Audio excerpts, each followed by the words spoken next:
ఇక్కడ ఉండే విద్యార్థులు కూడా చాలామంది ఇక్కడ ఉన్నారు. వాళ్ళు నాకు తెలుసు, నేను కూడా ఇక్కడ చదువుకున్న విద్యార్థిని అమెరికాలో.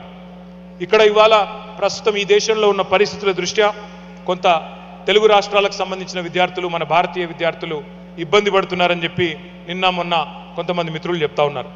వారికి నాదొకటే సూచన. ఇంగ్లీష్లో ఒక సామెత ఉంది, tough times never lost but tough people do. ఈ ఇబ్బందులన్నీ కూడా తాత్కాలికం. మీ అమ్మా నాన్నలు ఎన్నో ఆశలతో మీ తల్లిదండ్రులు మిమ్మల్ని ఇక్కడికి పంపారు. ఇలాంటి సమస్యలు వచ్చినప్పుడే గుండె నిబ్బరంతో ఉండాలి.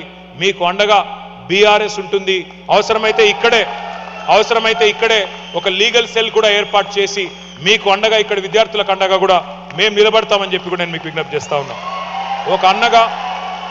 ఒక అన్నగా ఒక సోదరుడిగా ఇక్కడ ఉండే స్థానిక ఇమిగ్రేషన్ లాయర్లతో కూడా మేము మాట్లాడి అవసరమైతే ఒక ప్రత్యేక లీగల్ సపోర్ట్ కూడా మీకు అందజేస్తామని చెప్పి కూడా కేసీఆర్ గారి దూతగా నేను మీకు అభయం ఇస్తా ఉన్నా.